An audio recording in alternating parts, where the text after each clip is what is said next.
ఏమైంది uncle? Power bill చేపకు చెల్లు high BP బహి తెల్లు పెట్టుకొని బిల్లు బీపీ అంటావేంటి అంకుల్? ఇల్లు అమ్ముకొని బిల్లు కట్టమంటావా? ఇంటి పైకప్పు నమ్ముకోమంటున్నాను. ట్రూజాన్ సోలార్ సిస్టమ్ ఇన్స్టాల్ చేసుకోండి, ఫ్రీ ఎలక్ట్రిసిటీ జనరేట్ చేసుకోండి. ఇది చెప్తే లో బీపీ వచ్చి పోతారేమో. ఒక్కోసారి బిల్లు మొత్తం ఫ్రీ అయిపోద్ది. Truzon solar power, super power. నమస్తే, నేను మీ ప్రకృతివనం ప్రసాద్ని. మతిమరుపుని గురించి కూడా కొంచెం మాట్లాడదాం అనుకున్నా. నా అనుభవంలో నేను చూసింది ఏమంటే, ఎప్పుడు స్ట్రెస్కి లోనవుతామో అప్పుడు మతిమరుపు ఆటోమేటిక్గా వస్తుంది. ఈవెన్ నత్తి కూడా ఎక్కువ టెన్షన్ ఫీల్ అయిన వాళ్ళకి నత్తి ఎక్కువ ఉంటుంది.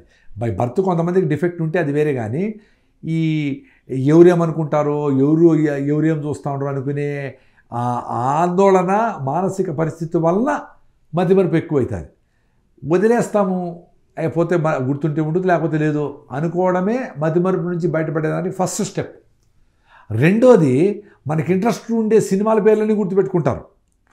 మన చదువు గుర్తుండదు, ఎందుకంటే ఇంట్రెస్ట్ లేదు. ఆ చదువు మార్కులు రాయడము ఎవరికి ఇంట్రెస్ట్ ఉండదు, కాబట్టి చదువు జనరల్గా మర్చిపోయేది ఎక్కువ ఉంటుంది. అదే మరి ఎన్టీ రామారావు ఎన్ని పిక్చర్లు నటించినాడు, ఏ సినిమాలు, ఏ సాంగ్స్, ఇవన్నీ కూడా బాగా చెప్తాం కదా, అదొకటి ముఖ్యంగా.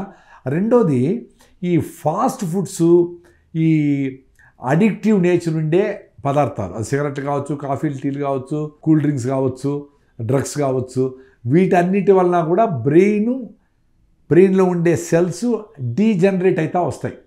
ఎప్పుడైతే బ్రెయిన్లో రిసెప్టార్స్ ఈ అడిక్టివ్ ఉండే ఈ పదార్థాలను తిన్నప్పుడు లేచి కూర్చొని మళ్ళా వాటి ఎఫెక్ట్ తగ్గిపోతాను, మళ్ళా పడిపోయి, మళ్ళీ కాఫీ తాగితే లేచి మళ్ళా పడిపోయి అవి చిన్నగా వీక్ అవుతూ వస్తాయో, ఎట్లా రబ్బర్ బ్యాండ్కి ఎలాస్టిసిటీ పోయి సాగిపోతుందో అట్లా బ్రెయిన్లో రిసెప్టార్స్ ఎప్పుడు డ్యామేజ్ అవుతాయో ఆ బ్రెయిన్ న్యూరాన్స్ అన్నీ రీజనరేట్ కాకుండా అయిపోయి మతిమరుపులు, డెమెన్షియా, పార్కిన్సన్స్, ఈ జబ్బులన్నీ వచ్చేదానికి స్కోప్ ఉండదు.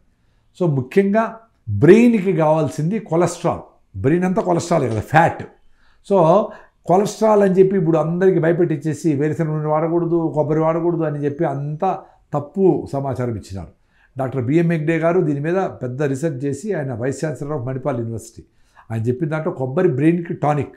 సో మీ పిల్లలకి అట్లీస్ట్ వారంలో 2-3 రోజులు అంత కొబ్బరి మొక్కేయండి. పచ్చి కొబ్బరి తినమని, దాని బెల్లంతో తినమని సూపర్ టేస్టీగా ఉంటుంది. పొద్దున్న లేస్తూనే పెద్దోళ్ళు అయితే 2 స్పూన్లు కొబ్బరి నూనె తాగండి, పిల్లోళ్ళు అయితే 1 స్పూన్ కొబ్బరి నూనె పరగడుపున తాగితే అది లోపల ఉండే టాక్సిన్స్ని, ఫ్యాట్ సాల్యుబుల్ టాక్సిన్స్, మనకు 2 రకాల టాక్సిన్స్ వస్తాయి. నీళ్లతో కరిగిపోయే విష పదార్థాలు యూరిన్లో చెమట రూపంలో వస్తాయి. ఆయిల్లో కరిగిపోయి బయటకు వచ్చేసే విష పదార్థాలని ఫ్యాట్ సాల్యుబుల్ టాక్సిన్స్ అంటాం.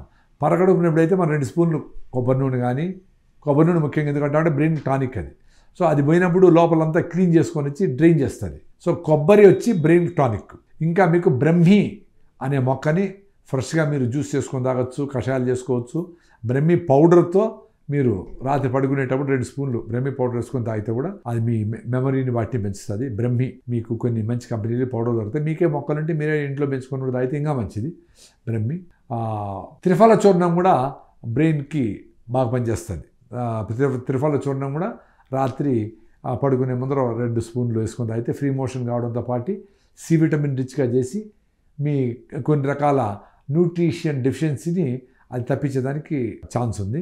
అశ్వగంధ కూడా తినచ్చు. ఒక వారం ఇది, ఒక వారం అదో. నేను అన్ని తింటాను, అన్ని కలిపి తినే అవసరం ఏమి లేదు. ఒక వారం అశ్వగంధ తినండి, రాత్రి పడుకునే ముందర అశ్వగంధ 2 స్పూన్లు వేడి నీళ్ళు వేసుకొని తాగండి. ఒక వారం బ్రహ్మి తాగండి, ఒక వారము త్రిఫల చూర్ణం తాగండి. సో ఇలాంటివి చేసుకుంటూ, ముఖ్యంగా మర్చిపోతే పోతే పోనీలే, అవసరం ఉంటే గుర్తుపెట్టుకుంటాము అని గుర్తుపెట్టుకునేటప్పుడు జాగ్రత్తగా దాని మీదనే ఉండండి. లాక్ వేసేటప్పుడు లాక్ మీదనే ఉంటే లాక్ గుర్తుంటుంది. మీరు గుర్తుపెట్టుకోవాల్సిన పనులు అని 1-2 సార్లు రిపీట్ చేసుకుంటే మైండ్లో ఫిక్స్ అవుతాయి. కొంతమందికి ఇంటెలిజెన్స్, మెమరీ పవర్ బాగుంటుంది, వాళ్ళు ఉంటారు. అది మనము అట్లే ఉండాలనుకునేది ఆందోళన నుంచి బయటపడితే మీ ఇంటెలిజెన్స్, మీ మెమరీ పవర్ ఎంత ఉంటుందో అంత మీకు ఎట్లయినా ఆ బెనిఫిట్ ఉంటుంది. కాబట్టి ఎవరో మెమరీ పవర్ బాగుంది అని చెప్పి మనం అట్లంతా అవసరం లే. మీ స్పెషాలిటీ ఏమో దాని మీద ఉంటే మీకు మానసిక ఆందోళన లేకపోతే మీకు ఎంత మెమరీ పవర్ ఉండాలో అంత మెమరీ పవర్ మీ దగ్గర అట్లే ఉంటుంది. హ్యాపీగా పిల్లలతో ఆడుకొని నేచర్ దగ్గరుండి పొద్దున్న లేస్తూనే వాకింగ్, రన్నింగ్ చేసి సన్సెట్ లోపల భోంచేసి అర్లీగా పడుకొని అర్లీగా లేచి సూర్య నమస్కారాలు, ప్రాణాయామ, యోగా, వాకింగ్ అన్నీ చేసుకుంటే అందరికీ మెమరీ పవర్ లేకుండా ఉంటే ఇంక్రీజ్ అవుతుంది, ఉండే వాళ్ళకి ఇంకా బాగుంటుంది. నమస్కారం.